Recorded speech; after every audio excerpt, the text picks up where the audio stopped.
कि कृष्णमूर्ति पद्धति नक्षत्र आधारित पद्धति है। जैसे कोई ग्रह किस नक्षत्र में है, वह नक्षत्रपति जवाब देगा कि क्या परिणाम प्राप्त होंगे। उसी प्रकार से कृष्णमूर्ति पद्धति में, जिसको केपी के नाम से मशहूर है, उसमें नक्षत्र के आधार पर ही बातें बताई गई है। परंतु यदि हम कृष्णमूर्ति भास्करण पद्धति की बात करें, तो वह कृष्णमूर्ति पद्धति में एक माइक्रोस्कोप का काम करती है। वह और अधिक सटीकता के साथ में बात कर रही है। मेरे कहने का मतलब यह कदापि नहीं है कि वैदिक से आप किसी घटना के बारे में जानकारी प्राप्त नहीं कर सकते हैं, परंतु वैदिक में कई नियम एक दूसरे को काट देते हैं या उसके विरोधी होते हैं। तो हम कृष्णमूर्ति भास्करण पद्धति के हिसाब से यह बात करेंगे कि कितनी अधिक सटीकता के साथ में आप कोई अपने क्लाइंट को संतुष्ट कर सकते हैं या किसी घटना के बारे में आप जानकारी प्राप्त कर सकते हैं। तो इसके कुछ पारिभाषिक शब्द है। जैसे कस्प। कस्प का अर्थ हम परंपरागत रूप से भाव से लगा सकते हैं। भाव को हम कस्प ही कहते हैं, पर दोनों में फर्क सिर्फ यह रहता है कि भाव परंपरागत रूप से भाव के मध्य में जाकर के एक्टिवेट होता है, या हमें बोले कोई ग्रह उस भाव में जाकर के वहां एक्टिवेट होता है। परंतु कस्प का जो पारिभाषिक शब्द है, उसे हम बोलते हैं कि किसी भी भाव का प्रारंभिक बिंदु, मतलब starting points of any bhava is called cusp. तो कस्प का मतलब ये हो गया है। तो जनरली प्रैक्टिस में फिर भी अभी भाव बोल दिया जाता है, पर एक्चुअली वह कस्प है।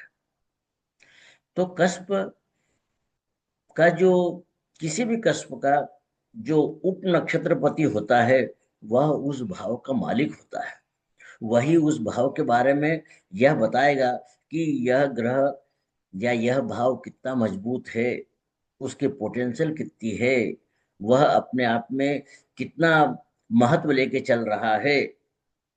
बेशक ये बात है कि माना कि दूसरे भाव का हम बात कर रहे हैं, तो दूसरे भाव का उप नक्षत्रपति, जिसे इंग्लिश में बोलेंगे सबलॉर्ड, वही बताएगा कि इस व्यक्ति के भाग्य में धन कितना है, धन कहाँ से आएगा, धन का खर्च कहाँ पर होगा, धन किन किन माध्यमों के द्वारा प्राप्त होगा, धन कौन सा रिलेटिव ला करके देगा।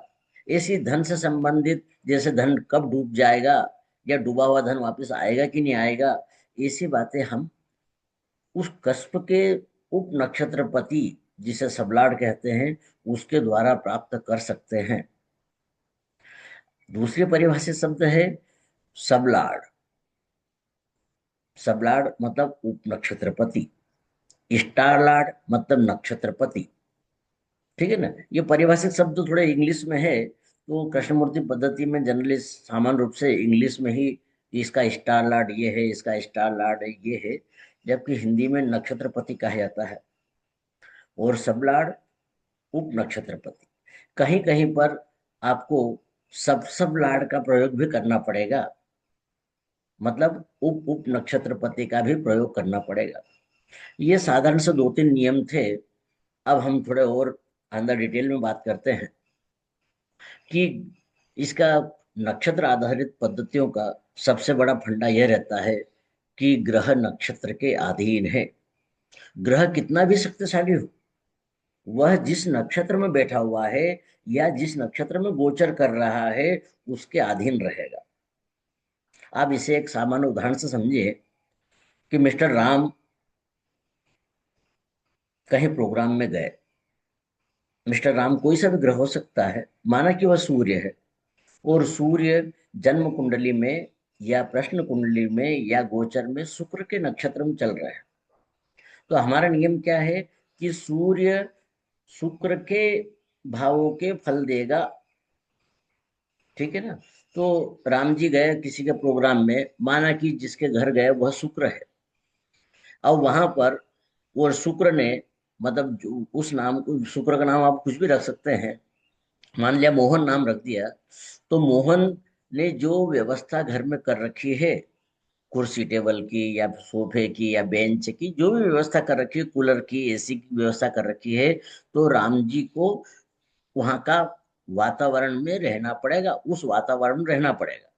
माना कि वहां पर भोजन की व्यवस्था 2 बजे शुरू होने वाली है और राम जी को शुगर का प्रॉब्लम है, तो राम जी को आप अपने स्वयं की व्यवस्था करना पड़ेगी, क्योंकि वहां पर भोजन तो 2 बजे शुरू होने वाला है। मतलब राम जी को शुगर हो या नहीं हो, या राम जी बहुत बड़े करोड़पति आदमी हो, परंतु वहां मोहन जी की जो व्यवस्था है उसके अनुसार रहना पड़ेगा। यह होता है ग्रह नक्षत्र के अधीन है। आप कोई भी व्यक्ति हो, उससे फर्क नहीं पड़ता है, जो नक्षत्र बताएगा उसके भावों के फल देगा। जैसे आप एक चीज और समझिए, राहु केतु और शनि, इनको जनरली विध्वंसकारी ग्रह माना गया है। परंपरागत रूप से इन्हें विध्वंसकारी ग्रह माना गया है। तो इनकी दशा में, इनके अंतर में, इनके प्रत्यंतर में लोगों की शादी क्यों हो जाती है, जबकि ये तो शादी तोड़ने वाले ग्रह है। ऐसा नहीं है। राहु केतु शनि वगैरह, जो भी मंगल वगैरह जो भी हो, वह जिस नक्षत्र के में बैठे हुए होंगे उस नक्षत्र के फल देंगे।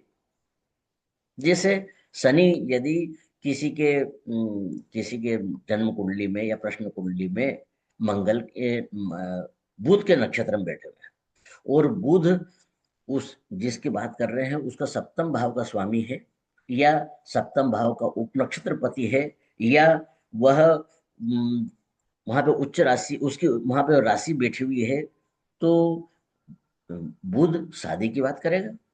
तो शनि यहाँ पर बुध के राशि के, बुध के भावों के, बुध जिन भावों का सबलाड होगा वहां के फल देगा। तो शनि यहाँ पे मजबूरन शादी करवाएगा ही, चाहे शनि छठे में, 8वें में, 12वें में कहीं पर बैठा हुआ हो, विरोधी भाव में बैठा हुआ हो,